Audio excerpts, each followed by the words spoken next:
With breaking news, 3 more people are facing charges in connection to the deadly Winter Springs kidnapping caught on camera back in April and to a series of crimes the group has now been linked to over the past couple of years. Big story tonight. Good evening. I'm Greg Warmuth. And I'm Martha Sigalski. The charges revealed in federal court filings this week in the case of Catherine Aguavivas. Nick Papantonis is live outside the federal courthouse where tomorrow prosecutors are expected to score their first victory. Nick.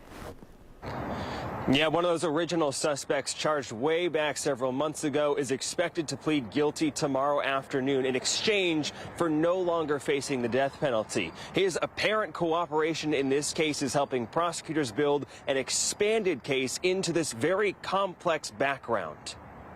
It's been 9 months since this video shocked Central Florida, a daylight carjacking in Winter Springs. The car and remains of Catherine Aguavivas later found burned in an out-of-the-way construction site.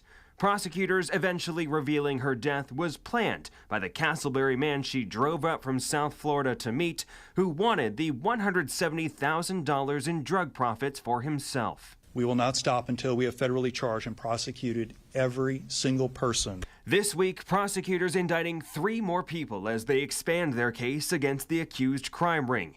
Annalise Colon de Jesus and Cesar Augusto Silva Fernandez, who we don't yet have pictures for, and Sonic Torres, held at the Osceola County Jail since March. They join 4 men captured in the days after Aguavivas' death.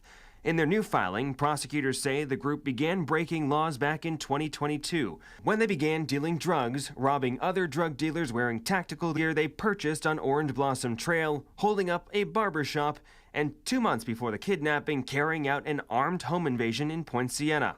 Pictures of the burglary showing men brandishing pistols. Prosecutors say they later sold the items at a pawn shop.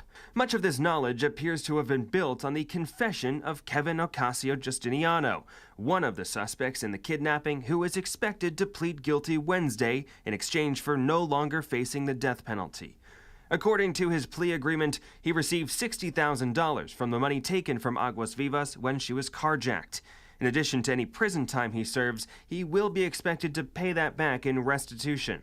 The filings also revealing an unnamed juvenile was involved in both the woman's death and the death of a tow truck driver in Taft the night before.